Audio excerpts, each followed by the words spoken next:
Hello friends, good morning. Welcome back to our new mini blog. রবিবারের দিন একটু বেশি ব্যস্ত হয়ে পড়ি। খুশির বাবুর কাছ থেকে সকাল সকাল টাকা নিয়ে চলে গেছিলাম দোকানে।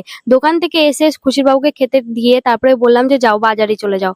বাজার থেকে ও এনেছে চিকেন, বোনলেস চিকেন এবং কিছু গাজর আর কাঁকরোল। তো খুশি খেলা করছিল, ওকে বললাম যে খিচুড়ি খাওয়াবো, বাট ও খিচুড়ি খাবে না, ও শুধু ডিমটা খাবে, ডিমই চেনে। আর ও বললো যে চিকেনটা আজকে ওই রান্না করবে। খুশিকে খাওয়াতে খাওয়াতে 1.5-2 ঘন্টা লেগে যায়, ততক্ষণে কিন্তু ওর চিকেন প্রায় হয়ে এসেছে। আর দেখো কালারটা কতটা সুন্দর এসেছে। আমার কত কপাল ভালো বলো, আজকের দিন মানে একটা দিন বরের হাতের খেতে পাচ্ছি।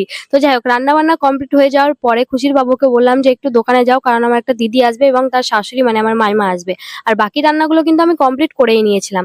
আর ও যেতে যেতেই কিন্তু দিদিরা চলে এসেছিল, ওরা কিন্তু আমার বিয়েতে এসেছিল, তারপর আর আসেনি, এই ফার্স্ট আসছে। এই দেখো, এসে ঘরে বসিয়েছি, এটা হচ্ছে আমার দিদি আর এটা হচ্ছে মাইমা আর এটা হচ্ছে দিদির ছেলে। আর এরা দুজন মিলে আমাকে চেপে ধরে মিষ্টি খাইয়ে দিয়েছে। আর এখানে আকাশের সঙ্গে খুশির বাবু খেলা করছিল। অনেকক্ষণ গল্প টল্প